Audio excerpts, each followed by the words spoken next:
Hi hello welcome to Greeshma kitchen. This is Renuka. నేను ఇవాళ మీకు ఒక మంచి స్నాక్స్ రెసిపీ చూపించడానికి మీ ముందుకు వచ్చేసాను. పొటాటో ఫ్రెంచ్ ఫ్రైస్ ఏ విధంగా చేయాలో మనం చూసేద్దామండి. ఇవాళ వీటి కోసం నేను 4 లార్జ్ సైజ్ ఆఫ్ పొటాటోస్ని తీసేసుకున్నాను. వీటికి మొత్తం పీల్ చేసి 4 పొటాటోస్ని పీల్ చేసేసి తీసేసుకున్నాను. అలానే వీటికున్న ఎడ్జెస్ అన్నిటిని నీట్గా కట్ చేసేసుకున్నానండి.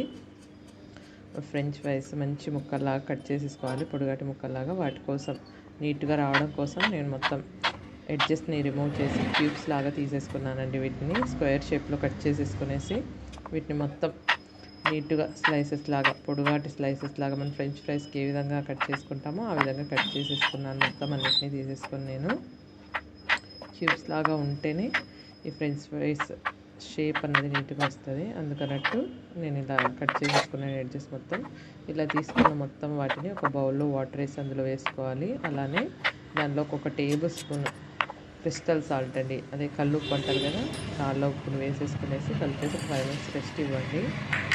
రెస్ట్ ఇచ్చిన తర్వాత వీటిని తడి లేకుండా డ్రై చేసి తీసుకున్నామండి. అలానే ఒక కప్పులోకి 3 టేబుల్ స్పూన్ ఆఫ్ కార్న్ఫ్లోరు, మన టేస్ట్కి తగినటువంటి సాల్ట్ మీకు ఎంత కావాలో అంత వేసేసుకోండి. అందులోకి సాల్ట్ని వేసుకొని నెక్స్ట్ స్పైసీనెస్ కోసము నేనైతే పెప్పర్ తీసుకుంటున్నానండి. మీకు కావాలంటే చిల్లీ పౌడర్ అని యాడ్ చేసుకోవచ్చు మీరు. నేను కొంచెం స్పైసీ తక్కువ తింటాను కాబట్టి నేను పెప్పర్ యాడ్ చేశానండి. మీకు కావాలంటే చిల్లీ పౌడర్ యాడ్ చేసుకోవచ్చు.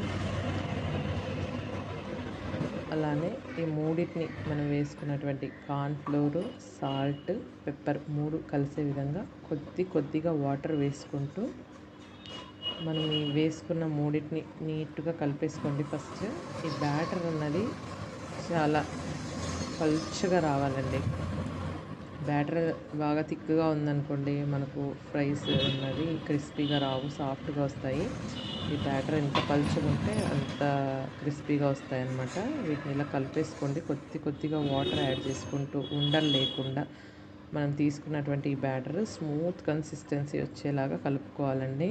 ఇలా మొత్తాన్ని కలిపేసుకునేసి నీట్గా మొత్తం ఉండలు లేకుండా ఇలా కలుపుతున్నాను. ఇక్కడ చూస్తున్నారు కదా, ఈ విధంగా కలిపేసుకోండి. మొత్తాన్ని కలిపేసుకునేసి నేను కలర్ కోసం అన్నట్టు ఫుడ్ కలర్ యాడ్ చేద్దాం అనుకున్నానండి. ఇందులోకి ఒక పించ్, ఒక స్పూన్లో తీసేసుకున్నాను. ఒక పించ్ జస్ట్ అలా కొద్దిగా వేసాను. రెడ్ కలర్ ఫుడ్ కలర్ అంటే కొంచెం బాగా కలర్ వస్తాయి అన్నట్టు తీసేసుకున్నాను నేను. ఇలా మొత్తాన్ని కలిపేసుకోండి. ఇందులోకి వేసి ఆ ఫుడ్ కలర్ వేసి కలిపేసుకుని దీన్ని ఇలా మొత్తాన్ని కలిపేసుకున్నాం కదా, దీన్ని తీసి పక్కన పెట్టేసుకునేసి మనం ముందుగా కట్ చేసుకుని డ్రై చేసి పెట్టుకున్నాం కదా తడి లేకుండా పొటాటో స్లైసెస్ని, వాటిని మొత్తాన్ని ఇలా తీసేసుకునేసి మనం తయారు చేసి పెట్టుకున్నటువంటి బ్యాటర్ ఉంది కదా పలుచగా, దానిలోకి ఒక్కొక్కటి డంప్ చేసి ప్లేట్లో బ్రెడ్ క్రమ్స్ తీసుకున్నామండి. వాటిలోకి ఇలా వేసేసుకునేసి వాటి మీద బ్రెడ్ క్రమ్స్ చల్లుకోవాలి. ప్రతి ఒక్క స్లైస్ని ఇలానే చేయాలండి. మనం మొత్తం తీసేసుకునేసి డంప్ చేయడము, బ్రెడ్ క్రమ్స్లో వేయడము, బ్రెడ్ క్రమ్స్ వాటికి అతుక్కున్నాక ఒక్కొక్కటి తీసి పక్కన పెట్టేసుకోవడం అనమాట. ఇలానే మొత్తం మనం కట్ చేసుకున్నటువంటి స్లైసెస్ మొత్తాన్ని తీసేసుకునేసి అంతలోపు మనం డీప్ ఫ్రై సరిపడా ఆయిల్ వేసుకొని స్టవ్ ఆన్ చేసుకునేసి మొత్తాన్ని పెట్టేసుకుందాము. మొత్తాన్ని వాటిలో వేసేసుకోవాలి. డీప్ ఫ్రైకి సరిపడా ఆయిల్ తీసుకున్నానండి. ఇది బాగా వేడైంది.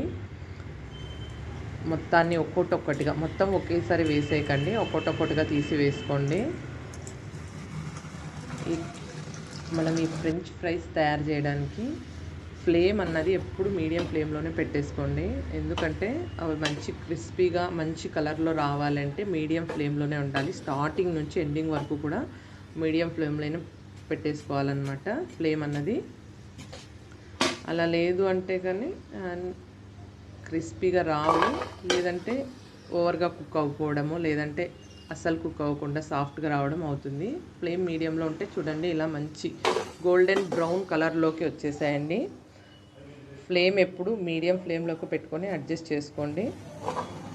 చూసారు కదా, మంచి గోల్డెన్ బ్రౌన్ కలర్లోకి వచ్చేసాయి అన్నమాట. ఇవి మొత్తం ఇలా వచ్చిన వాటిని పేస్ట్లో సర్వ్ చేసుకొని తీసేసుకోవడము. ఇలా తీసుకున్న వాటి కోసం నేను చిన్ కోసం అన్నట్టు sauce, tomato sauce, next milk క్రీమ్ని తీసేసుకున్నానండి. చాలా టేస్టీగా ఉంటుంది వీటితో తీసుకుంటే దీన్ని.